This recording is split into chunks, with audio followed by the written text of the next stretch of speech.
Bonjour.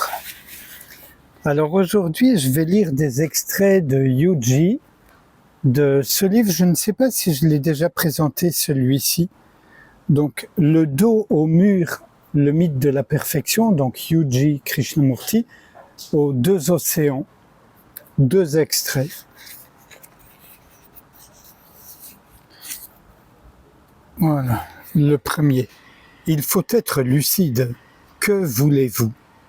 Je pose tout le temps la même question. Que voulez-vous? Vous dites, je cherche la paix intérieure. Voilà un but impossible à atteindre, une contradiction dans les termes. Tout ce que vous faites pour y parvenir détruit la paix qui est déjà là. Vous voyez? Vous avez mis en marche un mouvement de pensée qui détruit la paix qui est déjà là. Il vous est très difficile de comprendre ou d'accepter que toutes vos tentatives vont précisément à l'encontre de la paix et l'harmonie qui sont déjà là. Tout mouvement de pensée, quelle que soit sa direction, quel que soit son niveau, est un facteur de destruction du fonctionnement calme et paisible de cet organisme vivant qui n'a que faire de vos aspirations spirituelles. Il n'a que faire de vos expériences spirituelles, même les plus extraordinaires.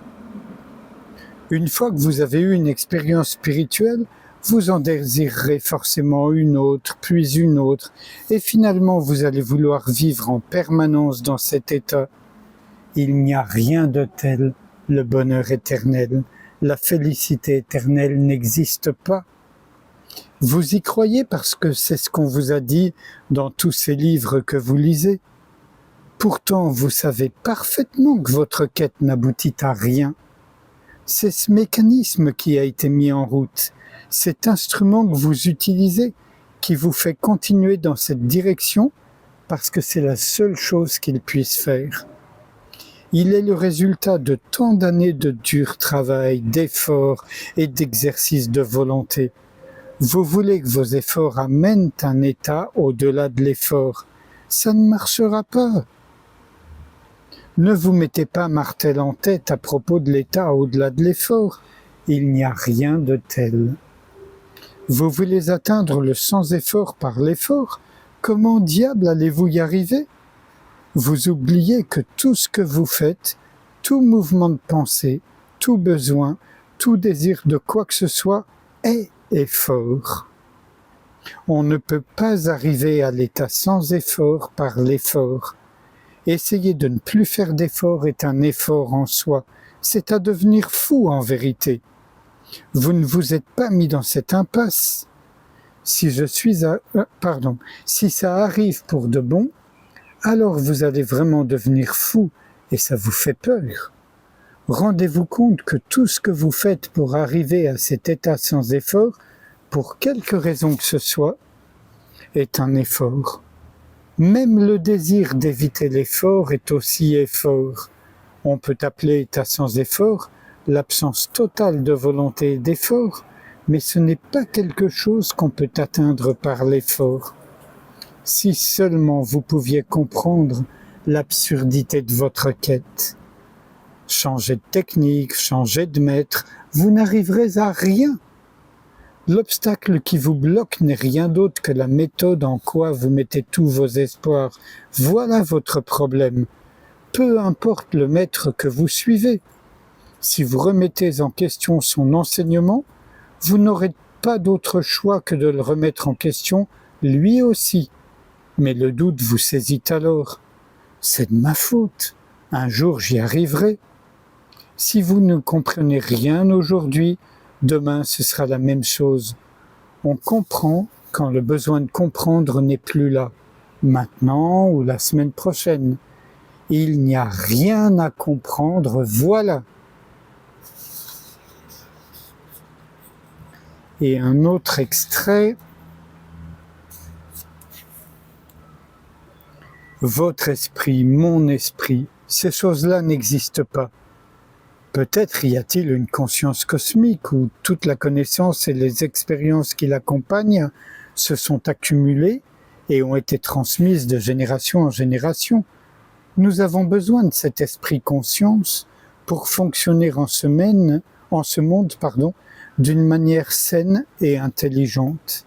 Sinon, on finit au cabanon, à chanter de folles chansons, comme je le disais l'autre jour. La société ne s'intéresse qu'à ce que chacun soit bien dans son trou tel qu'elle le lui a assigné et à maintenir sa continuité. Vous démarrez sur l'idée que vous avez des aspirations spirituelles et vous commencez votre quête. Naturellement, il y a déjà du monde au marché, toutes sortes de saints hommes qui vous proposent toutes sortes de marchandises douteuses. Ils ont leurs raisons, bien sûr, toutes sortes de raisons, mais peu importe, ça ne change rien pour vous. Ils disent que c'est pour le bien de l'humanité, que c'est par compassion qu'ils font ça, et bien d'autres sornettes encore. De toute façon, ce sont des conneries.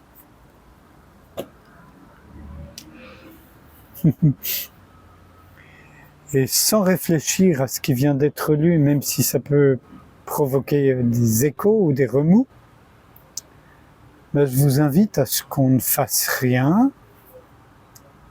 On ne s'implique pas dans tout ce qui se présente.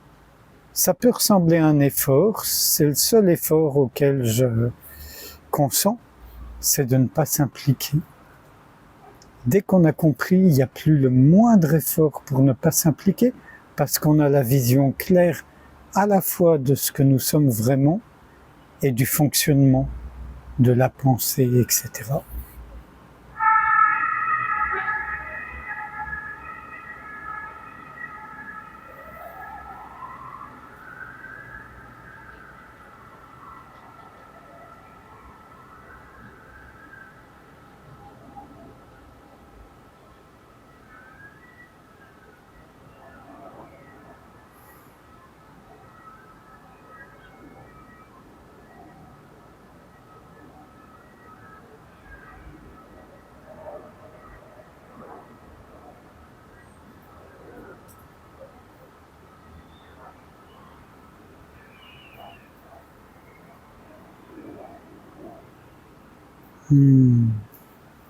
Je vous remercie.